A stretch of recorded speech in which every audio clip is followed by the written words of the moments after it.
1, 2, 3. Assalamualaikum warahmatullahi wabarakatuh. Kami dari kelompok 5, di sini kami akan menjelaskan laporan kegiatan usaha mengenai makanan dari internasional. Di sini kelompok kami membuat dimsum with chili oil. Sebelumnya izinkan kelompok kami untuk memperkenalkan diri. Nama saya Ristani Rigita Sutanto. Nama saya Prita Syahrani. Nama saya Muhammad Alamsyah. Nama saya Uladara. Nama saya Angel Kaudi Papahan. Di sini saya akan membacakan kata pengantar. Syukur alhamdulillah senantiasa kami panjatkan kepada Allah SWT yang melimpahkan rahmat dan karunia-Nya sehingga kami dapat menyelesaikan makalah ini guna memenuhi tugas kelompok dengan judul Makanan Internasional. Kami menyadari bahwa dalam penulisan makalah ini tidak terlepas dari bantuan banyak pihak yang dengan tulus memberikan doa, saran, dan kritik sehingga makalah ini dapat terselesaikan. Dengan menyusun makalah ini, kami ucapkan kepada pihak yang telah membantu dan membimbing kami dalam menyusun makalah ini. Kami menyadari bahwa sepenuhnya bahwa makalah ini masih jauh dari kata sempurna, dikarenakan terbatasnya pengalaman dan pengetahuan yang kami miliki. Oleh karena itu, kami mengharapkan segala bentuk saran serta masukan bahkan kritik yang berhubungan dari berbagai pihak. Kami harap makalah ini dapat memberikan manfaat bagi perkembangan dunia pendidikan. Selanjutnya ada alat dan bahan. Alat yang kami gunakan ada blender, wadah, spatula, dan panci untuk kukus. Yang kedua, kami menggunakan bahan dimsum. Yang pertama, kita menggunakan 3 siung bawang putih, ayam 1 kg, terigu 1 sendok makan, sagu 3 sendok makan, garam setengah sendok teh, gula setengah sendok teh, roiko 1 sendok teh, telur 1 butir, wortel 1 buah, dan air 100 ml. Bahan chili oil yang pertama ada bon cabai level 30, kaldu jamur, air 50 ml, gula, minyak, bawang putih, dan daun jeruk. Selanjutnya ada cara membuat dimsum. Yang pertama, blender filet daging ayam dan 3 siung bawang putih sampai halus. Kedua, campurkan hasil blender daging ayam tadi dengan telur, garam, gula, roiko ayam, wortel, dan air. Lalu aduk hingga rata. Yang ketiga, tambahkan tepung terigu dan tepung sagu, aduk hingga rata kembali. Selanjutnya, ambil 1 lembar kulit dimsum, tambahkan isian dimsum 1-2 sendok makan. Bungkus dan lipat perlahan. Tambahkan parutan wortel sebagai topping. Lakukan sampai adonan dimsum habis. Yang kelima, kukus dimsum selama 10-15 menit. Lalu angkat dimsum dari kukusan dan sajikan. Selanjutnya adalah cara membuat chili oil. Yang pertama, kupas kulit bawang putih. Kedua, potong tulang daun jeruk. Yang ketiga, cincang halus bawang putih dan daun jeruk. Keempat, tumis daun jeruk dan bawang putih di minyak panas sampai kuning keemasan. Lalu masukkan bon cabai dan tumis bersama daun jeruk dan bawang putih. Keenam, masukkan seasoning seperti gula dan kaldu jamur. Ketujuh, tambahkan sedikit air agar tidak gosong. Dan ke-8, cicipi chili oil untuk koreksi rasa. Lalu chili oil siap disajikan sebagai cakalan untuk dimsum. Bab 1 Pendahuluan. Latar belakang. Dalam suatu kegiatan usaha makanan internasional banyak sekali macam atau jenis aneka makanan, mulai dari aneka kue kering sampai kue basah serta makanan kering maupun kuah, dan makanan yang siap saji atau melalui proses masak yang lama. Seorang wirausaha dalam menentukan usaha yang ingin mereka jalankan tentunya memiliki banyak sekali pertimbangan yang dilihat dari berbagai aspek, terutama dengan dibantu oleh analisis SWOT. Seorang wirausaha dapat mengatasi permasalahan tersebut serta dengan analisis SWOT membantu mereka dalam mempertimbangkan usaha apa saja yang ingin mereka kembangkan. Dalam kegiatan usaha makanan internasional, saya ingin mencoba untuk memilih makanan internasional yang cocok untuk dijadikan sesuatu yang tentunya dapat menghasilkan uang dan tentunya dengan melihat peluang yang ada. Dalam hal ini saya memilih untuk memulai usaha makanan internasional yaitu dimsum. Dimsum adalah olahan makanan yang terbuat dari tepung sagu dan daging ayam. Dimsum merupakan makanan tradisional Cina yang populer karena keindahan bentuk dan rasanya yang enak. Selain bentuk dan rasanya, terdapat pula keunikan lainnya seperti keindahan warna dan variasinya. Berbagai tahun belakangan ini, menyantap dimsum sudah menjadi gaya hidup, terutama bagi mereka yang tinggal di kota-kota besar. Keunikan yang dimiliki dimsum merupakan daya tarik utama makanan khas Cina ini untuk bersaing dalam bidang kuliner di Indonesia. Banyak restoran dimsum yang bisa kita temui di berbagai tempat dan umumnya ramai didatangi pengunjung. Keunikan dan kelezatan dimsum membuatnya disukai pecinta kuliner di Indonesia. berbagai teknik memasak yang bisa digunakan dalam pengolahan dimsum, biasanya dengan teknik menggoreng dan mengukus. Karena dimsum sangat populer dan memiliki banyak keunikan yang membuatnya diminati oleh semua orang, maka penulis tertarik membahas tentang jenis-jenis dan keunikan dimsum yang meliputi keunikan bentuk, warna, rasa, dan variasi. Selanjutnya, tujuan kegiatan. Adapun tujuan yang ingin dicapai adalah sebagai berikut. Pertama, mengenalkan makanan internasional dimsum kepada masyarakat. Kedua, memberikan daya saing yang sehat. Tiga, memperoleh keuntungan yang menjanjikan. Empat, memperoleh kepercayaan dan kepuasan akan produk yang ditawarkan dari konsumen secara optimal, sehingga usaha yang telah dijalankan atau dikembangkan akan terus berjalan dan dapat terus berkembang. Lalu, pelaksanaan kami menjual dimsum with chili oil ini dilaksanakan pada hari Minggu 10 Maret 2024. Selanjutnya, kegunaan kegiatan. Yang pertama, untuk melatih kemampuan atau keterampilan dalam berwirausaha. Yang kedua, menambah pengalaman dalam bidang kewirausahaan. Yang ketiga, mendorong seorang wirausahawan untuk lebih giat dengan kerja keras dan mandiri dalam menghadapi berbagai aspek serta masalah. Yang keempat, menjadikan seorang wirausahawan lebih mantap dalam berwirausaha dengan terus belajar dari kesalahan yang ada. Yang terakhir, mengisi waktu luang dengan menghasilkan uang. Selanjutnya ada kajian teori. Dimsum merupakan salah satu makanan ringan yang berasal dari negara Cina yang biasanya disajikan dengan cara dikukus maupun digoreng.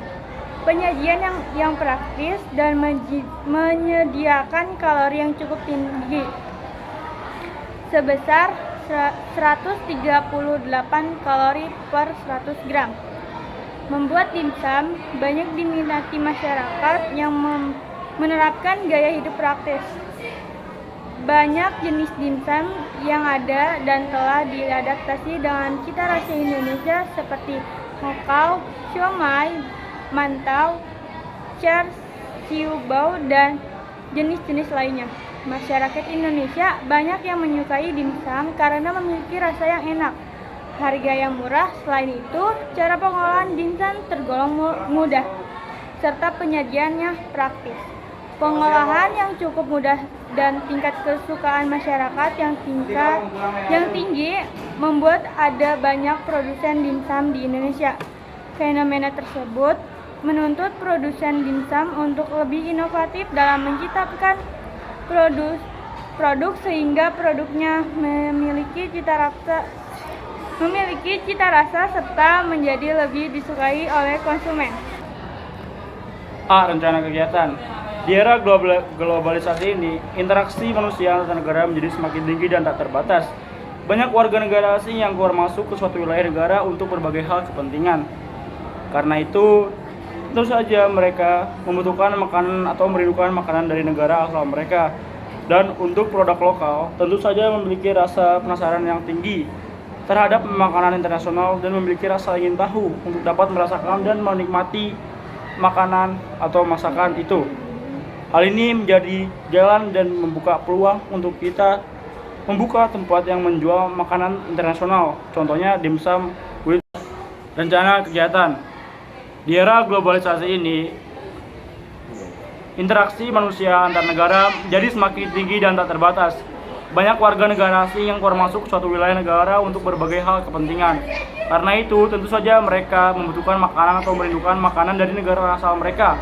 Dan untuk penduduk lokal, tentu saja memiliki rasa penasaran yang tinggi terhadap makanan internasional dan memiliki rasa ingin tahu untuk dapat merasakan dan menikmati masakan atau makanan itu.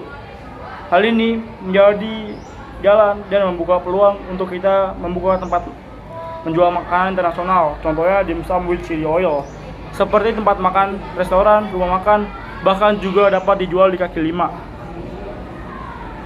Berikut hal-hal yang harus diperhatikan sebelum memulai usaha makanan internasional. Yang pertama, menentukan jenis makanan internasional yang akan dibuat. Mengolah makanan dengan tepat, menggunakan bumbu yang tepat, mencari lokasi yang strategis, menentukan harga yang bersaing, memberikan pelayanan yang prima, yaitu melayani dengan cepat, cekatan, dan ramah. Dan yang terakhir, konsisten dalam pelayanan. Misalnya, membuka dan menutup restoran atau rumah makan sesuai dengan jadwal dan jam yang ditetapkan. B. Proses pelaksanaan kegiatan. Dalam melakukan usaha makanan internasional ini, pelaksanaan kegiatan usaha akan dilaksanakan dan dilakukan di tempat-tempat yang tentunya memiliki potensi yang cukup baik untuk dapat menghasilkan keuntungan yang diinginkan.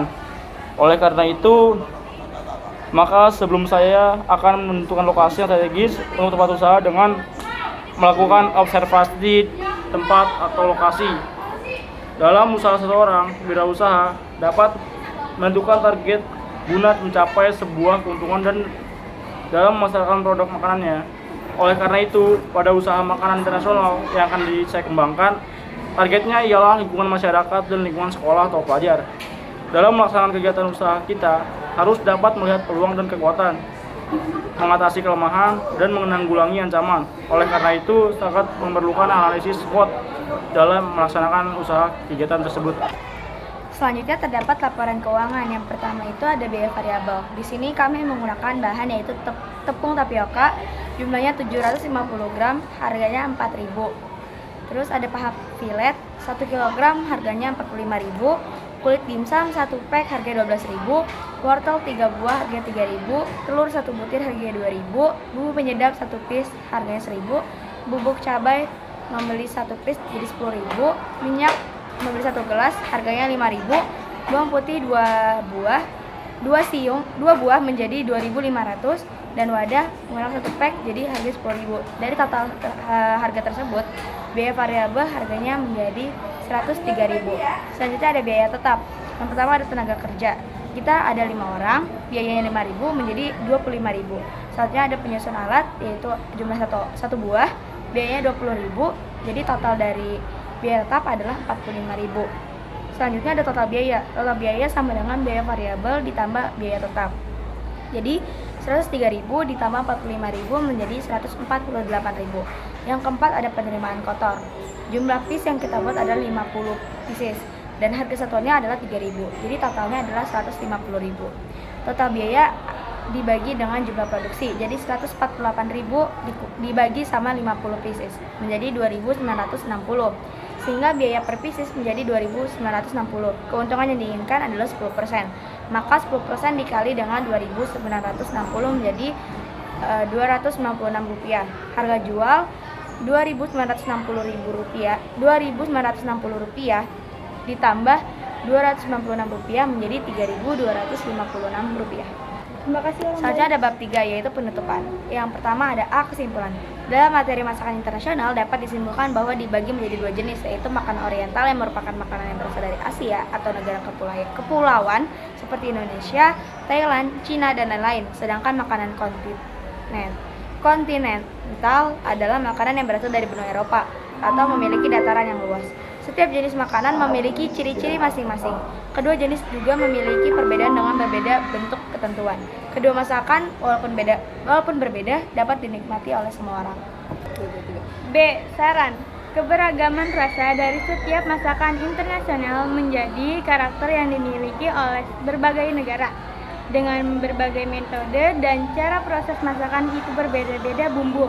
Harus kita ketahui serta pelajari agar dapat membedakan masakan internasional. Mempelajari materi ini menambah pengetahuan dan keluasannya. Cukup sekian dari kelompok 5 yaitu Dimsum with Chili Oil atas presentasi kami. Kurang lebihnya mohon maaf. Wassalamualaikum warahmatullahi wabarakatuh.